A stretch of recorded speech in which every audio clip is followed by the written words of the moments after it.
Let me invite our speakers to come back up or to come up. Dr. Robertson will be leading the panel, and then Dr. Coffield, Dr. Kooistra is here, and then Reverend Andy Lewis, who will be speaking tonight at the missions conference. And men, when you speak into this microphone, you actually need to kind of eat it. You need to speak right directly into it. It's not a unidirectional. I think it is uni. It's not omni. There we go. And Dr. Kooistra, Andy, and George, I'm going to give it to you. Let you lead us.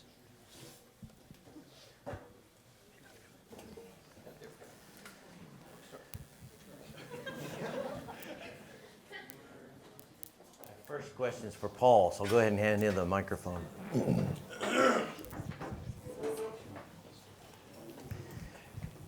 We're eventually we want each of you to tell your best nervous breakdown story. And so go ahead and pick one.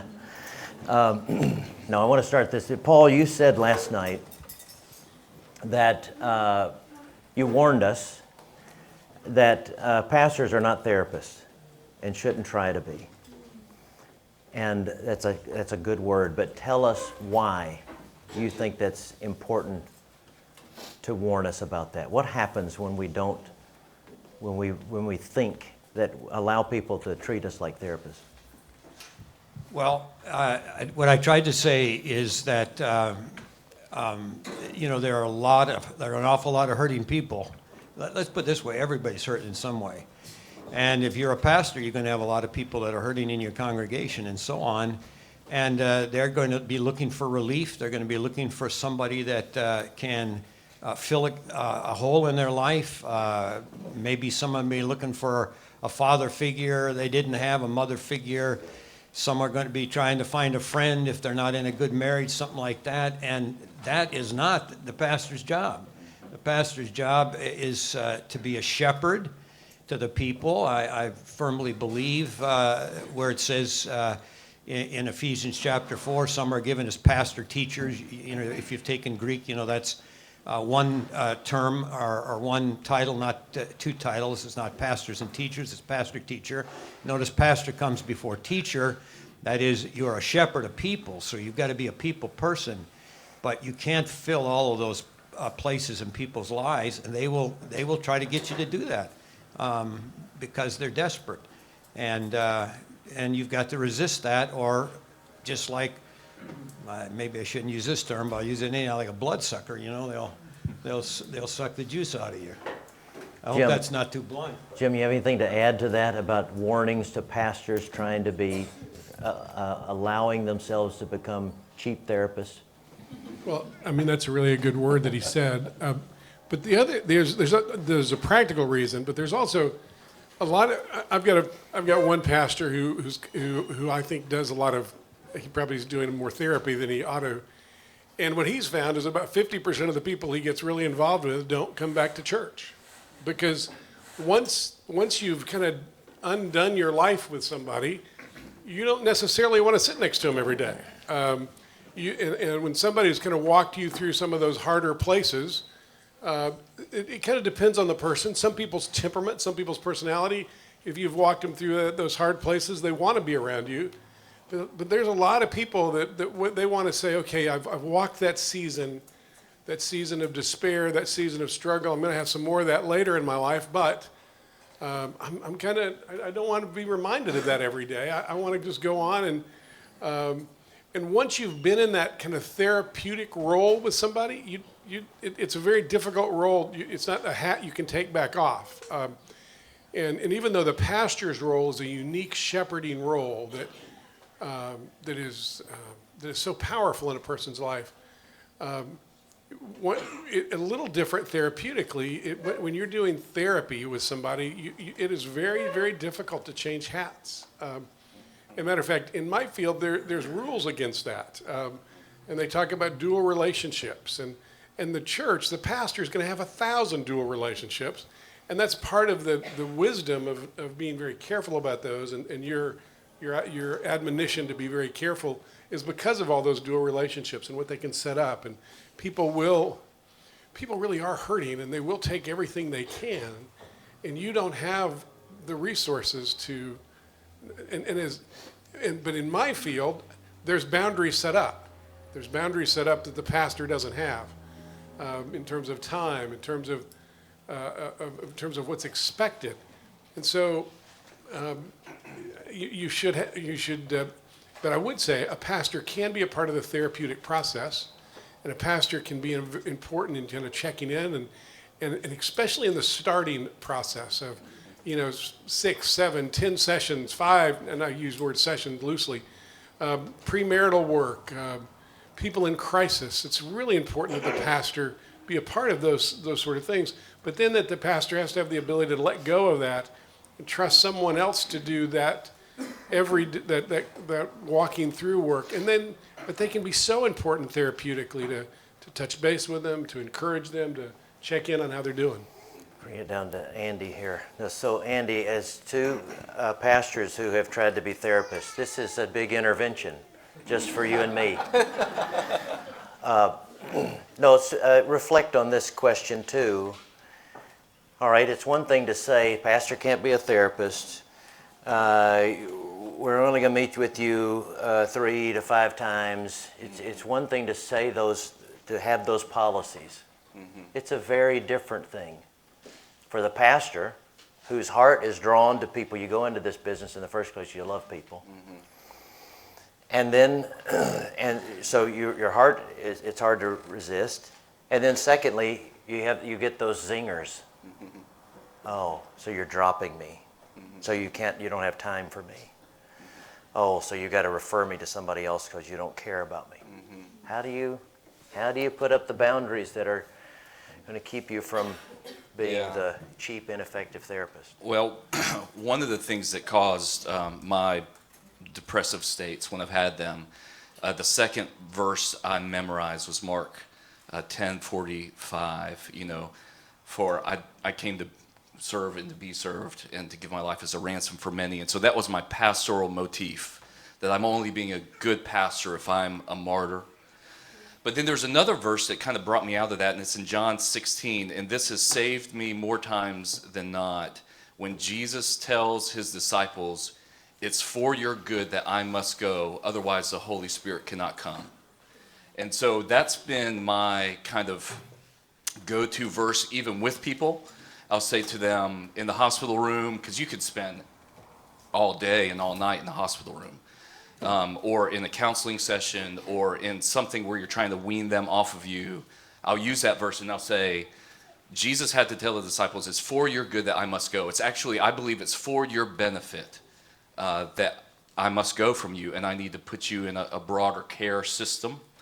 And for some reason that's helped maybe validate it in my own heart, allowing them to be mad at me for that realization. And that's what I've used, at least scripturally, to kind of give me the solid ground to stand on to create some more boundaries in my pastoral relationships.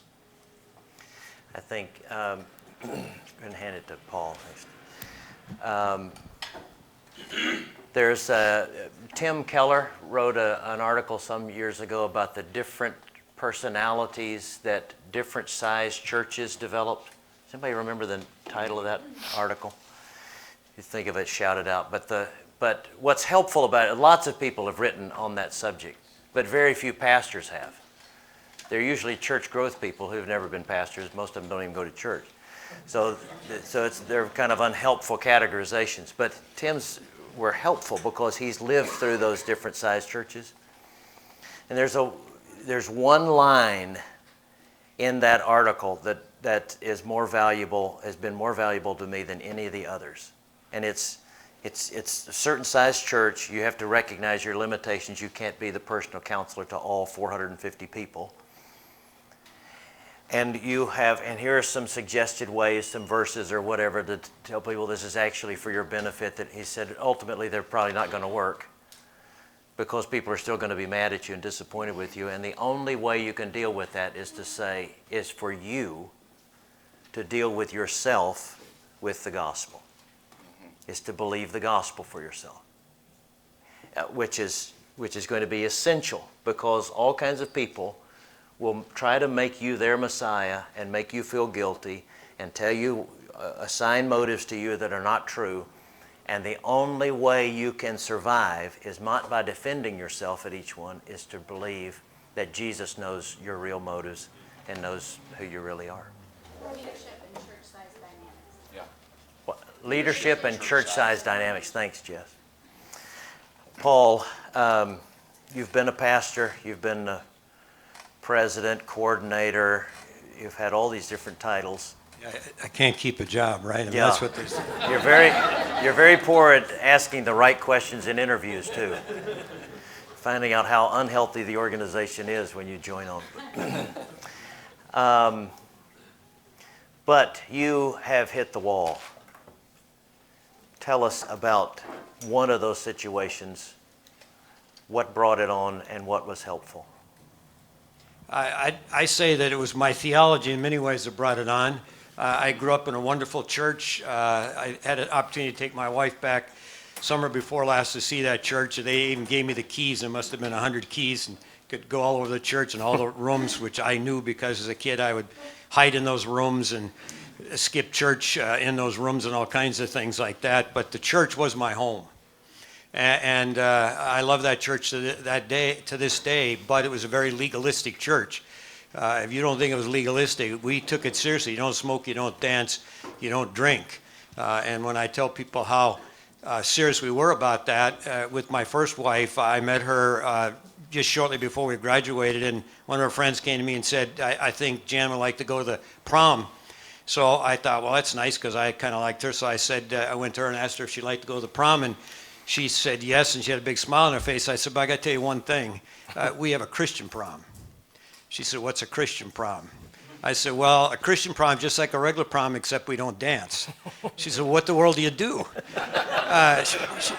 I said, well, we have a banquet like this. We eat, and then a preacher comes and preaches a sermon.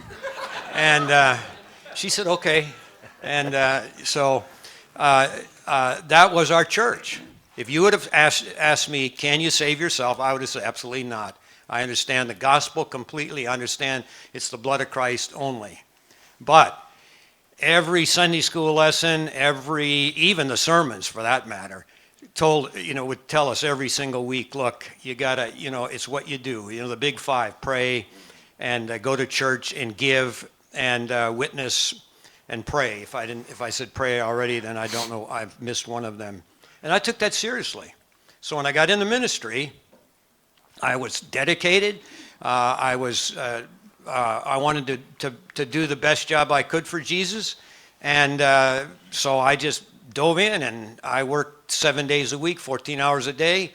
My wife, because we didn't have any children, when that happens, and you're especially in youth work like I was, in Sunday school work, you get 2 for 1. So she came along with me, and she got walking pneumonia, and I had a nervous breakdown. That's what they call it today. They have burnout. That your nerves don't break down, but I always felt like I was walking on the ceiling, and I just couldn't settle my nerves and so on. So that was the experience, and it was at that point that I began to study the scriptures and really pleading with God to tell me what the problem is. I knew the problem wasn't Jesus. I mean, I didn't lose my faith. I liked him a bunch, and I didn't lose any of that desire to honor him and to love him and be loved by him, but something wasn't right.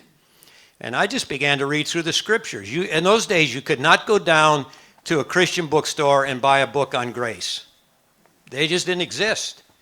Today, there are too many books on grace, if you ask me, because grace has become a power word. You're supposed to say grace and everything gets fine,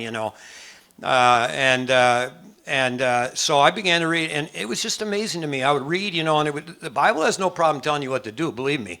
And there'd be some real admonitions there, but it would be based on God's love in the Old Testament, God's covenant promises to his people in the New Testament. Would be based on what Christ had done on the cross and so on. And I came to the conclusion one day, whoa, and it literally just came to me like that.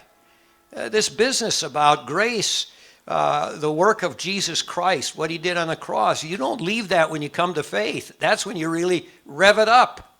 And you're as dependent on that for the rest of your life as you were the first day you came to faith. I began to preach that. People thought I'd gone crazy. I mean, they thought, no kidding. I mean, people want to hear the law. They want to come to church and be told what to do. And when somebody's up there saying, look, it's not you, it's him. It's not what you do, it's what he's already done for you. They think that you've gone soft with the scriptures. But I kept it up. And you've just gone from job to job. I built a whole seminary on that basis. You did. And a whole mission organization. Have you ever hit the wall, Andy? I see you reached over and took the microphone. He gave it to me. He just gave it to me. You looked at me like a real candidate. Yeah, I mean, definitely. I mean, I think the first year of taking the senior pastor position, the first month, I got a letter underneath my office door, which is never a good sign. You know, when you're sitting there and a letter comes underneath the door. And it was a ruling elder who was resigning because he had been charged with sexual molestation. And he had taught our junior high Sunday school class for the last 20 years. And I remember thinking, how am I going to do this? Like, there's not a seminary that trains you for this feeling. And it was probably 3 months later from that, I was in my kitchen, just kind of crying uncontrollably.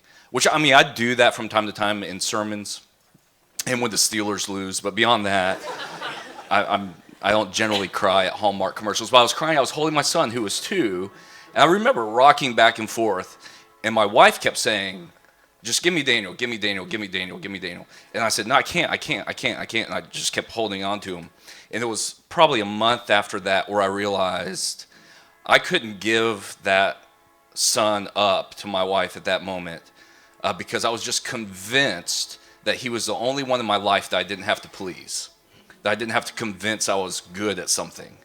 And just used to going to the church and being the chief problem solver, being the director of all customer service, and the job description functionally is keep people happy and preach great sermons, and trying to unfold that. And so that was one of the times, but the most prevalent one where I just really hit the wall, and it took a while to kind of unwind the people-pleasing nature, the martyrdom nature that just comes with ministry. Jim, you ever hit the wall? Right now, I'm hitting a wall as we speak.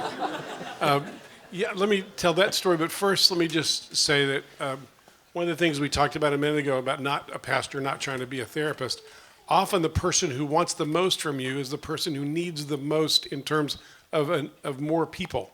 I mean, when you talked about, and so whenever someone comes to you and basically says, you are the answer, run, because you aren't their answer. And we'll talk in one of my times later on about, they'll call them personality disorders, but the type of person to kind of look out for that will take up so very much of your time. And if you buy into their pull, their gravitational pull, you will be in a vortex that will take your ministry and your time and your energy everywhere. And so, but that's just something to be aware of. I tell you, my theology, I'm not as smart as these guys, but I had wrong theology as well. I thought if I followed Christ and did what I was supposed to do, he'd give me an easy life. And that he would make my life, and especially my kids, be okay.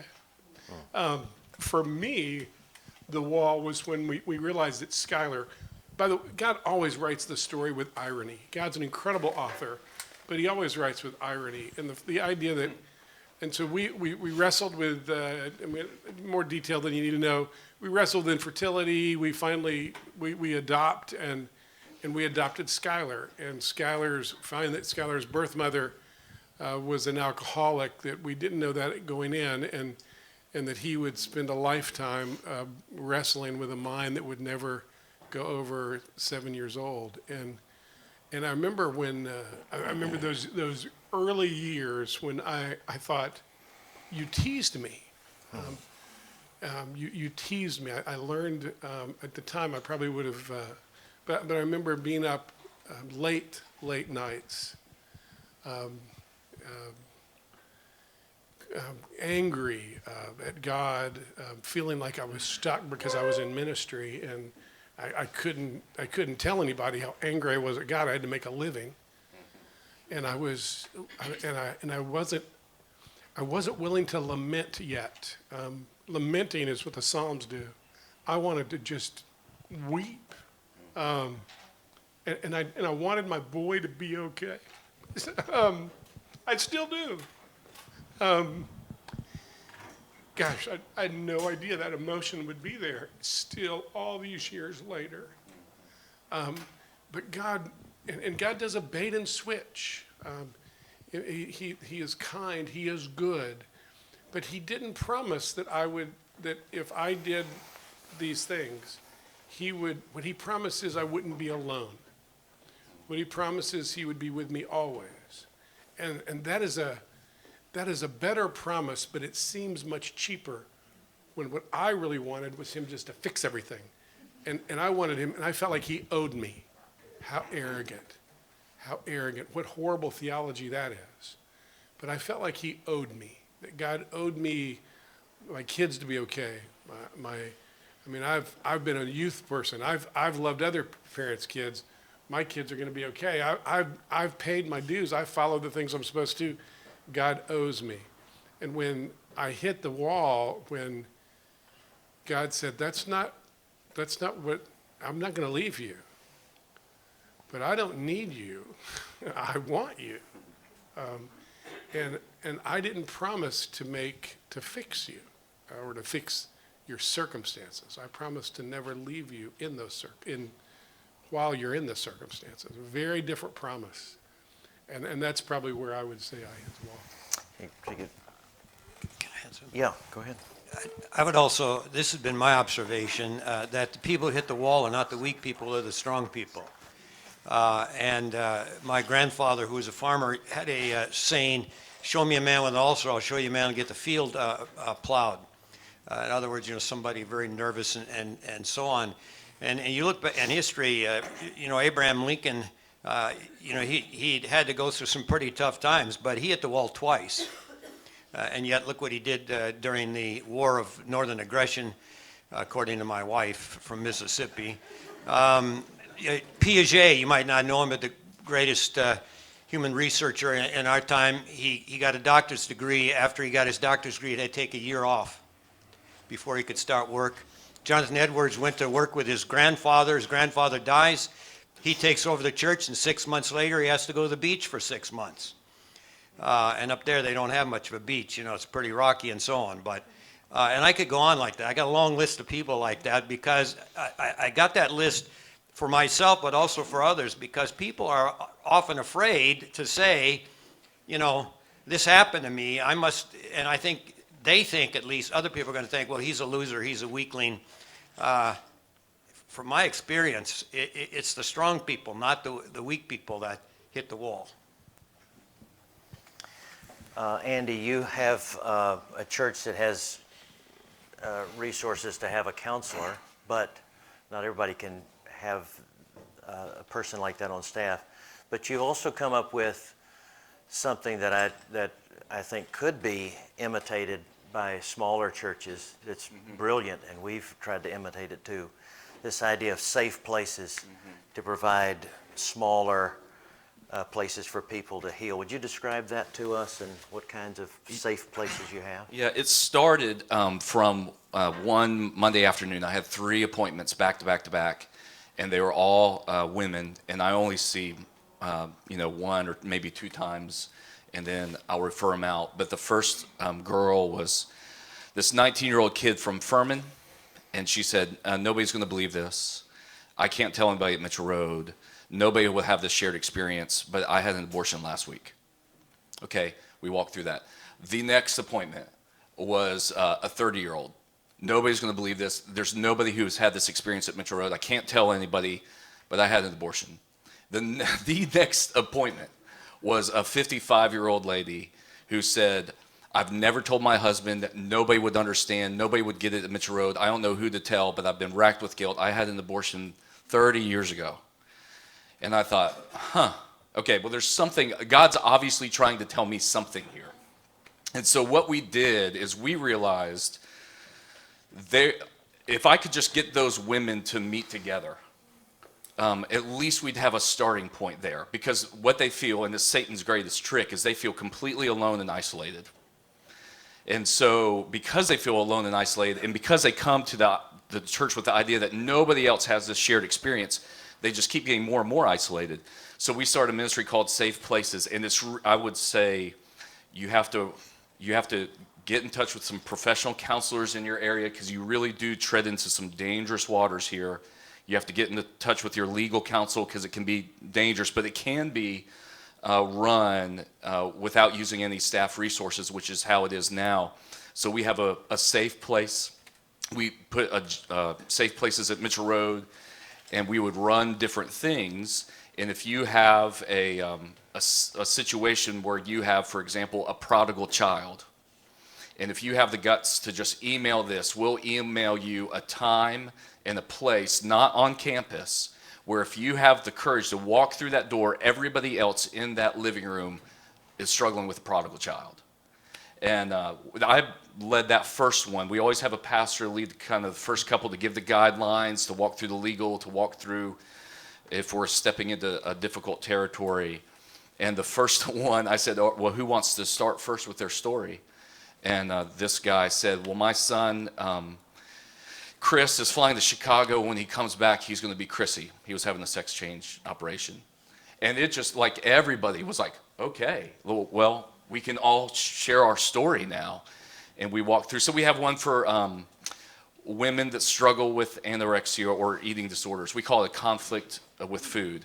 We have one for prodigals. We have one for addictions. We have one for men that have same-sex attraction. And that is run actually by a staff member who struggles with same-sex attraction. And he runs that and leads that. And interestingly, once it got out into the community, there's 4 or 5 pastors from other churches that have said, this is the only place I've ever found where I can go and confess and talk through this without getting fired. I've never had I don't want to go too far into this, but we did lose something when we lost the confession booth. I'm not sure we've kind of found a good way through that, confessing your sins one to another so that you might be healed from James. So we've set that up. They're lay-led, and it's very delicate. You have to be real careful because you're walking into some things, as Dr. Coffield would say, that are going to be way above your pay grade. But at minimum, it gives people a place to pray together and to share their stories. And then we have ways to get them into deeper level counseling if they need it. But what it's done for our church at least is taken the veneer off. And it's had people realize there are other people. I don't have to share this with everybody, but I've got 3 or 4 people now that know my story. And so I can't hide and I'm not isolated. Pass it down to Jim. I'm going to ask one more question, then we're going to open it up for questions. Is it okay to open it up for? I'll see if I say no, but you have a question, Anna? Oh, Mike's over there. Oh, I see. Jim, would you speak to this as a psychologist? Is there more mental illness, emotional struggle in the church today than 25 years ago? Or various, there are theories that we're just not as tough as we used to be. We need to create markets for our antidepressant drugs, so we've got to expose that and exploit that in America. And then if we're running out of markets, we need to go convince Africa and India that they're depressed too. Are you seeing greater concentrations of or more numerous instances of true mental illness? Are we more depressed as a culture? Speak to that. There's no more sin now than there was before. We were sinners. That's been pretty consistent since the fall. But I think there are some things that are taking place.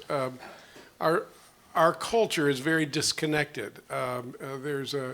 We might have 500 friends on Facebook who like us, who don't know us. We don't talk to our neighbors. We talk to strangers online.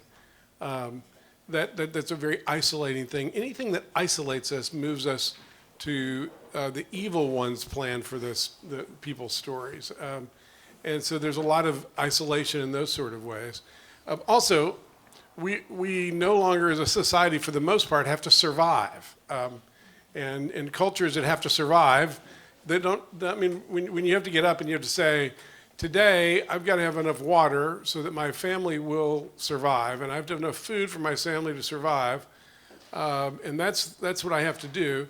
That person's not going to be wrestling with the deep angst of I don't feel like I have enough purpose in life. And so our society, because of the luxuries of our society, there are more, there's more opportunity to think about, is this a life lived well or not? And the answer is, well, without an unexamined life or without Christ, it's not a life lived well. And so there's a lot of disappointment and discouragement. And but the writers of there's a manual that psychologists and psychiatrists use called the DSM. It stands for Diagnostic and Statistical Manual. It's just a list of labels and symptoms, and that's been growing every time a new edition comes out. There are more labels. There used to just be bipolar. Now there's bipolar 1 and 2. It just kind of it increases each time it comes out, and people say, oh, that means.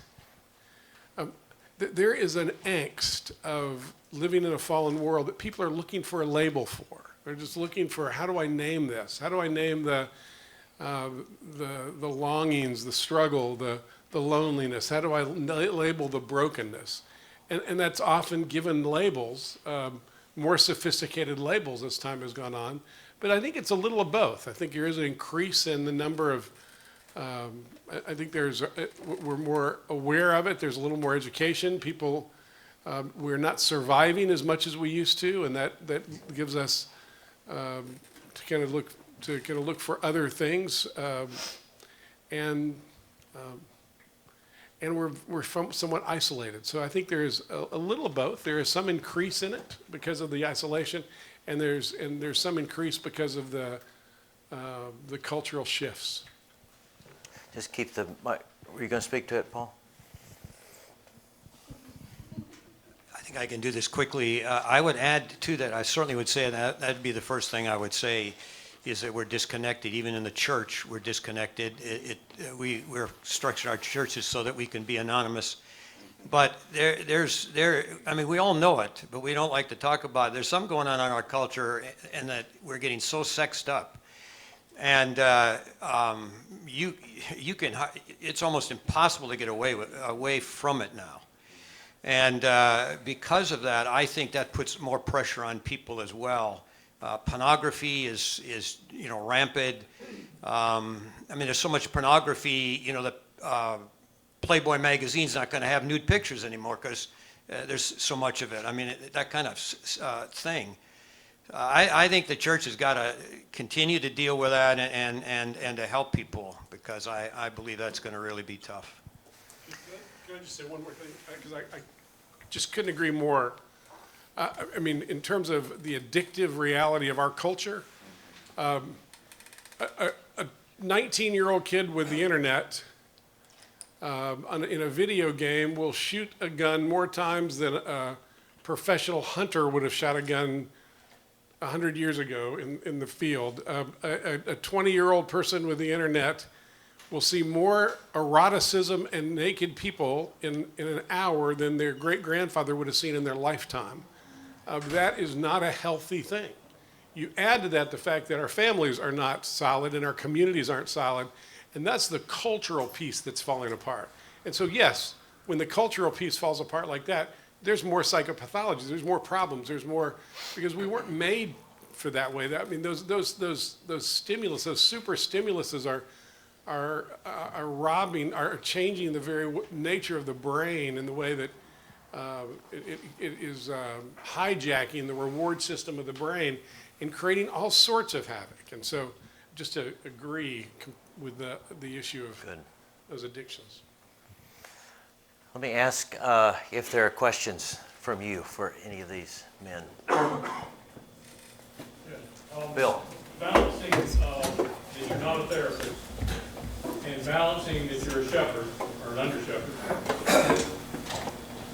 Rather than people that take too much of your time, what about those that you identify in your congregation you may meet with once? They need more help, but you struggle to get them back in. How much do you as a pastor pursue that yourself while at the same time balancing what has been said? You have to take, you have to take responsibility for your own life at some point.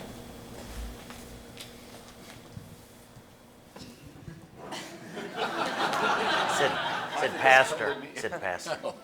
I'm the panel leader. I think deciding who you're going to pursue is probably the hardest decision because there's no.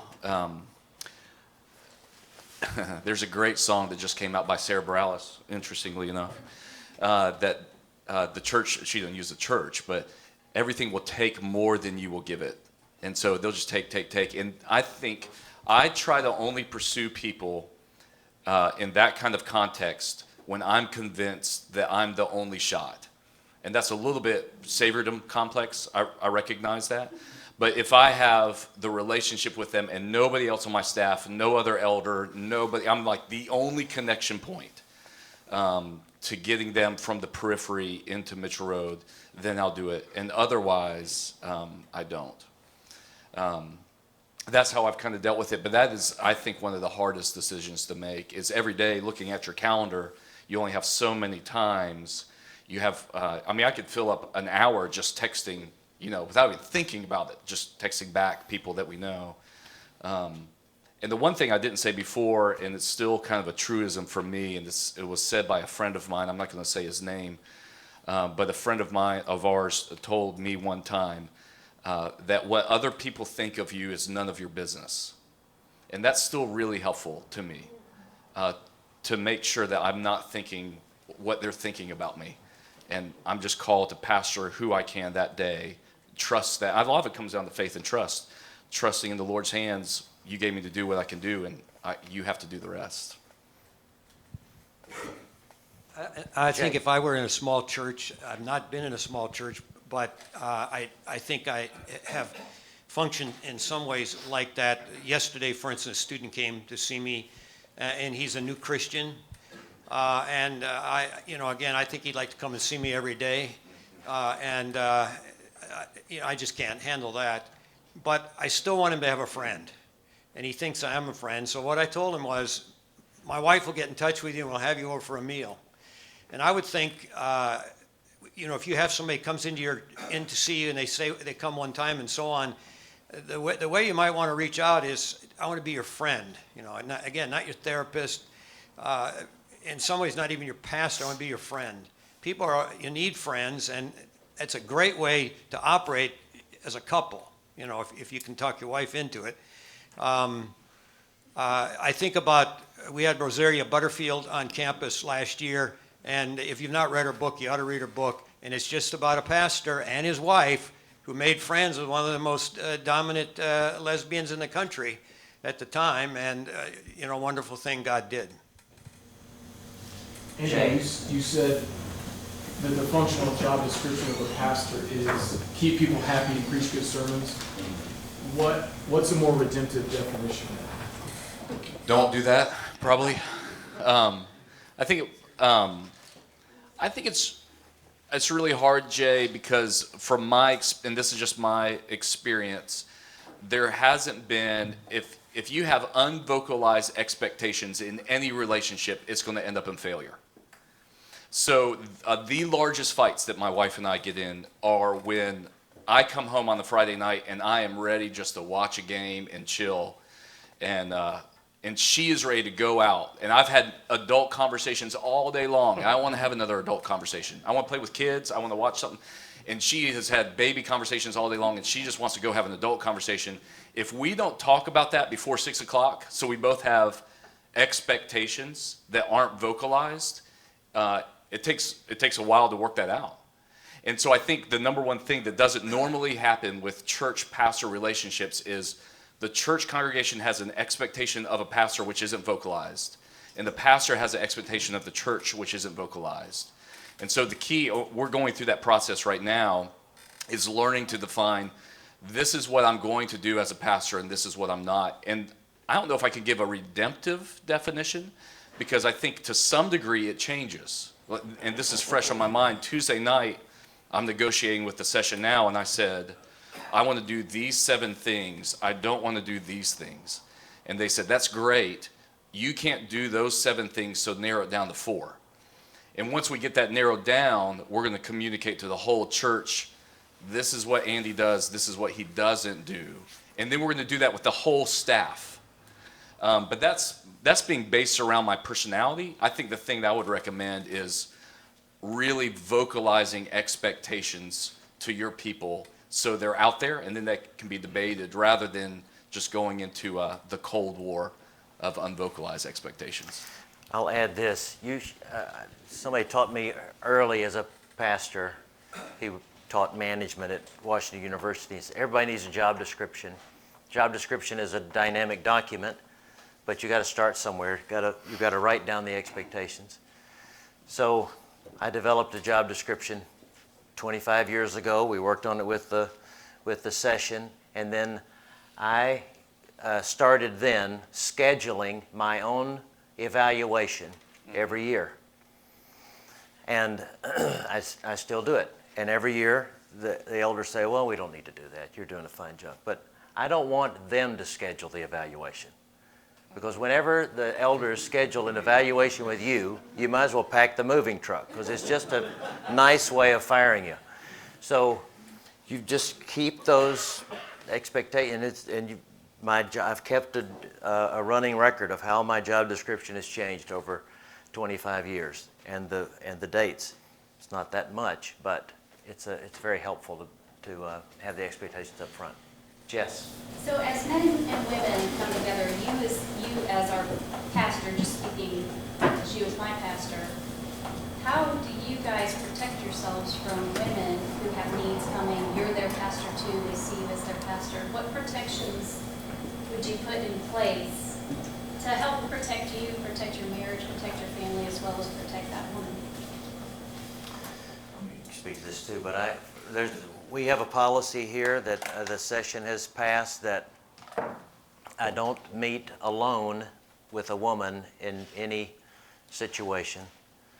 So even if it's we have glass in all of our doors, and but that doesn't mean that somebody can't report that you said something untoward in a private conversation. So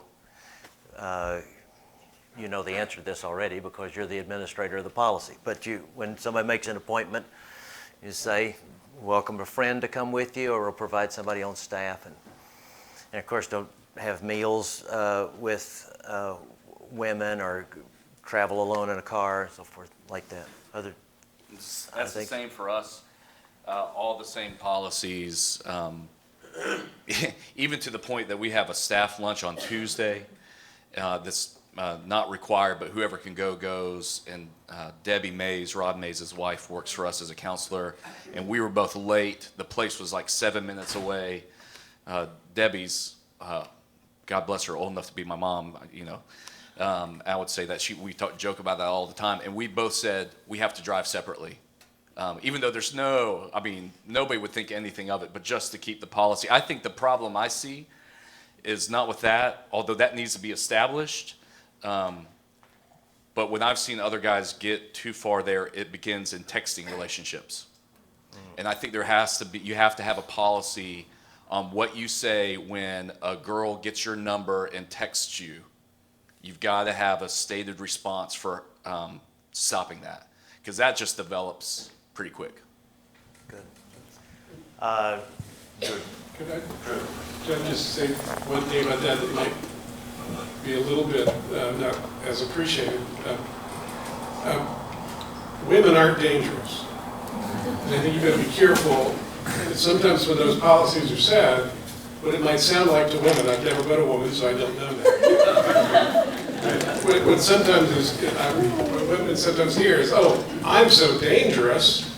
And that's not the reason for those policies, and that's not what it's communicating. And I just want to be clear that that's not, the issue is not dangerousness of women.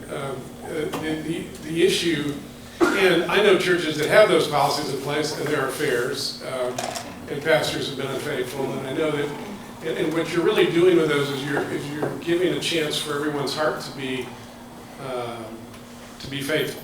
I mean, if I were to write a pastor's job description, it would be about faithfulness, not about numbers or noses or noise, but about faithfulness. And so I just want to be careful that those policies need to be spoken about and talked about in ways that don't imply that women and femininity is so dangerous that we need to somehow take femininity and put it somewhere because evil femininity is going to, because that's not, that's a very good point. And the problem actually has been through clergy abuse, and it's an act of protection in both ways. But I will say that women over 70 who make an appointment with me and hear that policy, they're very flattered by it. It's affirming. Drew.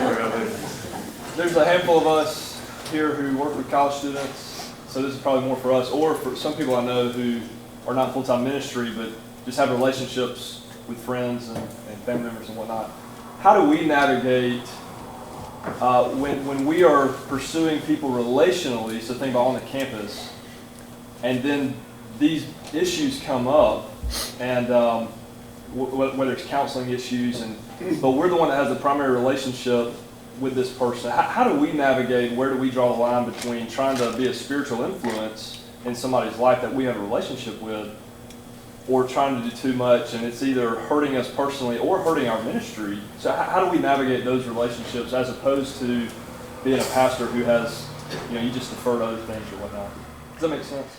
It does, and if somebody could speak to boundaries, maybe, because I was having a conversation with Teresa earlier about when do you answer the phone? Do you answer the phone all through the night as well? What kind of boundaries do you set? And you want to help people, you don't want to, but you also have to protect yourself to be of help for the long haul.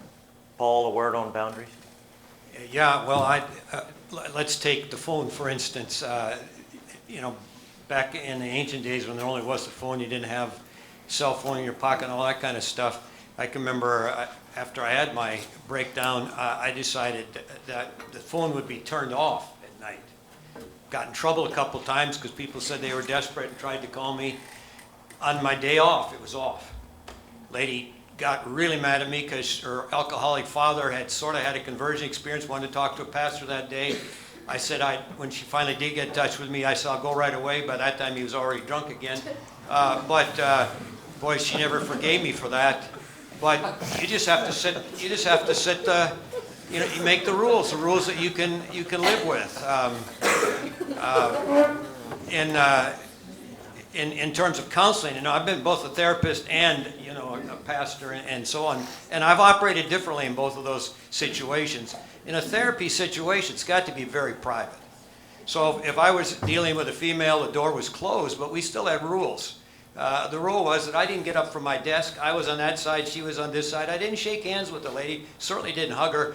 I kept it professional, and I let her know that. And always what I would say is, I'm doing that for, out of respect for you. And just last week, now my policy now is, like yesterday morning, a male came in, closed the door, fine. But a female comes in a week ago. She's a new coach on campus. She closed the door. I said, whoops, we got to open the door. And my secretary knows she doesn't leave. And I said the same thing to this young lady. I said, you know, I just keep the door open out of respect for you. She said, boy, I really appreciate that. I mean, so it was a very positive thing. But you're asking too for where do you go for resources, or how do you refer people if you're Yeah, well, where do a we- one-man shop on the college campus? Yeah, because I think about some of my staff, and it's like, well, I feel guilty for not being able to help them more, or they're making me feel guilty because they need more of my time. Yeah, I do think in relationships, most of us, because we're relationship driven, we're pastors, I think a lot of us are just reactive in relationships. And I would encourage us to be a little bit more proactive. And so, for example, I think Jesus gives us the model. He had his 3, then he had his 12, then he had a larger group. He had the 500 as well, and then he had the masses. And this is, you know, a little bit how the sausage is made. But we require all of our pastors. We sit down once a month and say, who are your 3 that you're pursuing? Who are your 12? Who are your 50? And then who are the people just on the periphery? And we're very intentional about that so that we know what we're doing with our relational time. And you get a flyer that comes in every now and then from Crisis, or just a guy that is a business guy who is about to have a conversion. You got to spend time with them, and you don't, and he gets drunk again, so you miss that opportunity. The guy could have been saved. I can't believe, turn your phone off. Unbelievable. Just unbelievable. And so I think if you're really proactive rather than reactive, that will help you to know, I'm not going to feel as guilty because I know what I'm doing with my relational time, and I know who I'm trying to pursue. And there's other people that can pursue this person because you just can't do it all. I think that kind of helps give you a pyramid framework. One more question, and then Let me just say I've got to this. leave If I them. were working on a campus, I would get a team. And I'd build my team, and the bigger my team, I get it bigger and bigger and bigger, so I could send my people off to other people. He's still my boss. Isaiah, and then my elder. I have to defer to my elder. And then I'm going to leave. I've got to get to a basketball game, so I'm going to go back there and get my coat and my computer, and I'm going to leave. I'm not going to talk to anybody, and I don't want anybody to get their feelings hurt, okay? Because I've got to get to Atlanta. George doesn't care. I don't care. I'm going to preach the gospel to myself. I know Jesus loves me. Isaiah. With the changing dynamics with sexual identity, why would we treat a counseling session with a woman different from the way we would treat one with a man?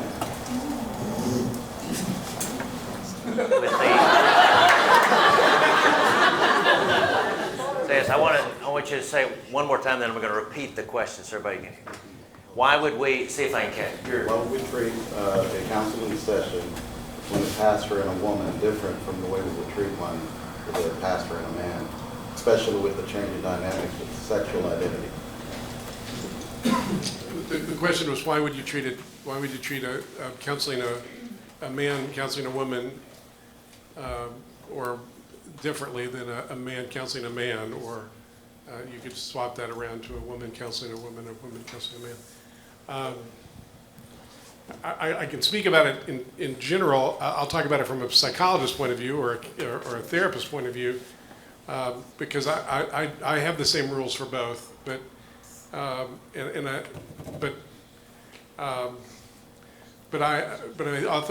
also have boundaries that a pastor doesn't have. I mean, expectations in terms of office, in terms of what they signed an informed consent that says that that I won't be available for conversation outside.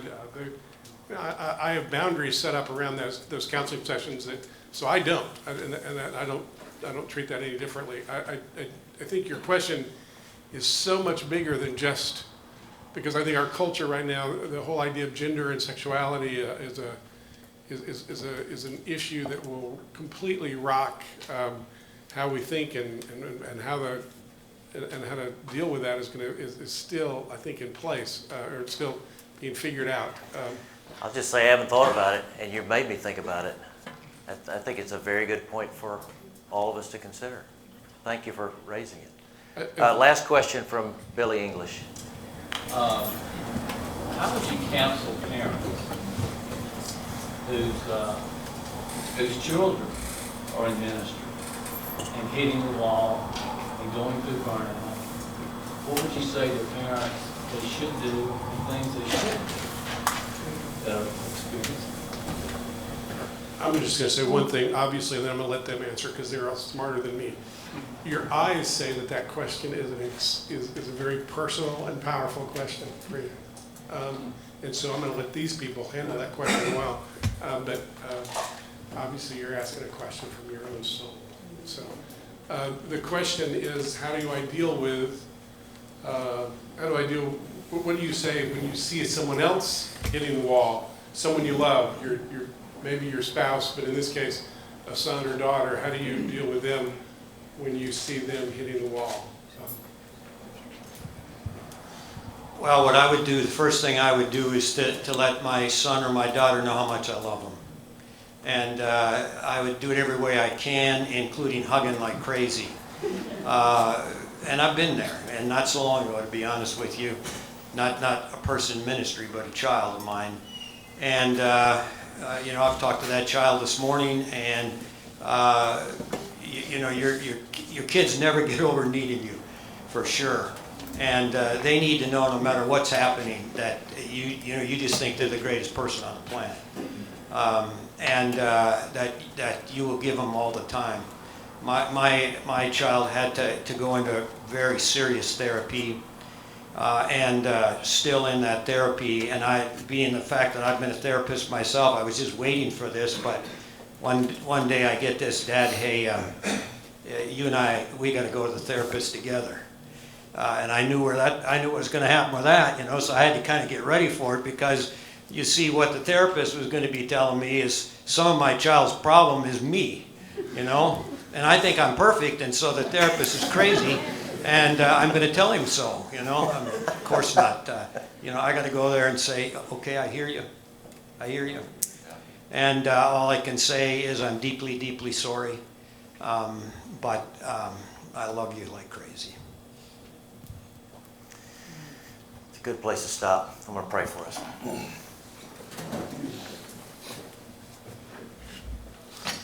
Father, thank you for loving us. Thank you for the gospel that tells us that we belong body and soul to our faithful Savior, the Lord Jesus Christ. Not a hair from our head can fall without His sure command and without His working it all together for our good and for His glory. Thank you that we are fearfully and wonderfully made, and yet we know that we are fragile. We know that we are broken. We know that this culture that we describe sometimes in the third person, we are that culture. The dysfunction that we deal with, we are part of that dysfunction. And so I pray, Lord, for my brothers and sisters here in whatever role they're in, that they, as they are forced to examine, come to grips with their own dysfunctions and their brokenness today, that you would help them to see that it doesn't disqualify them for ministry, but it qualifies them. As long as they are ministering out of Christ. And I pray, Lord, that this weekend would be a healing one for all of us. That, again, we, the wounded, would become wounded healers. Thank you for these who have led us. I thank you, as Jim has referred to, this group of heroes, this group of frontliners. Would you grant them fresh encouragement and grant us new relationships, and the kinds of relationships formed, we pray, in these couple of days, where when we get in trouble in the future, when we've hit the wall, when we have situations we don't know how to deal with, when people are accusing us of all kinds of things, these are relationships that we can reach out to and say, would you preach the gospel to me? Because I can't believe it for myself right now.